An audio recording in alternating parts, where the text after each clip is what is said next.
So, eto, wala akong ibang idea kundi gagawin ko yung makeup para sa inyo.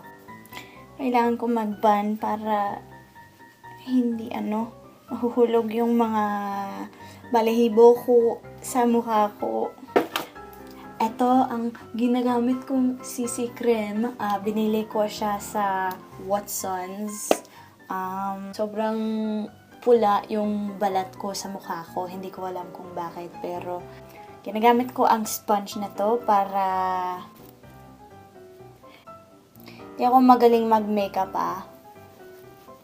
Ay, ba't kumaganyan yung shirt ko? Ay, Diyos ko po. Ewan ko talaga sa tagyawat ko Sabi ng tita ko, stress daw. Baka stressed ako nung nagtatrabaho pa ako sa hometown ko. Pero ngayon, nag-aaral lang ako. Kaya ewan ko. Okay, ang susunod na gagamitin ko ay concealer. Kasi lagi akong pagod sa mukha. Pati sa trabaho ko, pag may mga customers na dumadaan, sasabihin nila araw-araw, "You look tired." Sabi ko, "Pakyo." Joke lang. Ayun pala, nag-aaral na ako ulit dito sa Secret. Oo, sabi ng tito ko, stress daw. Kailangan ko daw mag-doktor. Ayun pala guys, marami na akong mga bagong ideas para sa mga video ko. Ang susunod ay, ano ba? Ewan. Powder. Yun na lang. Alam nyo guys, nakita na ninyo ang mukha ko na walang makeup. Sa tingin ko, sobra akong pangit pag walang makeup. Sobra. Parang may sakit ako, ganon. Pero, pag nakalabas ako at nag-makeup ako ng sobrang maganda, sobrang makapal na makeup, walang tumitingin sa akin na lalaki pag medyo makalat, medyo makapal yung makeup ko. Pero pag lumabas na ako na walang makeup, parang lahat ng mga lalaki nakatingin sa akin. Parang baliktad talaga kasi pag wala akong makeup, nahihiya ako. Parang tinatago yung mukha ko ng konti. Pero, gusto nila yan. Ewan. Okay. Ewan ko ba? Okay, ang susunod ay liquid eyeliner. Tinuruan ko din si Virgil.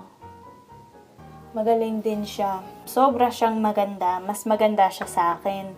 Totoo yun. May balita pala ako para sa inyo. Bagsak. Sabi ng tito ko, yung nakatira ngayon sa Manila, lilipat na daw sila sa ibang bansa. At sobra akong malungkot dahil dito. Hay nako. Siyempre, pwede pa rin ako mag-stay sa Pilipinas. Kahit wala dun yung pamilya ko. Diba kasi mag-i-stay ako sa inyo. Pero parang end of an era. Kaya ito yung parang last chance ko manatili sa kanila sa Pilipinas. Okay, ang susunod na step ay mascara. Ayun Kunti na lang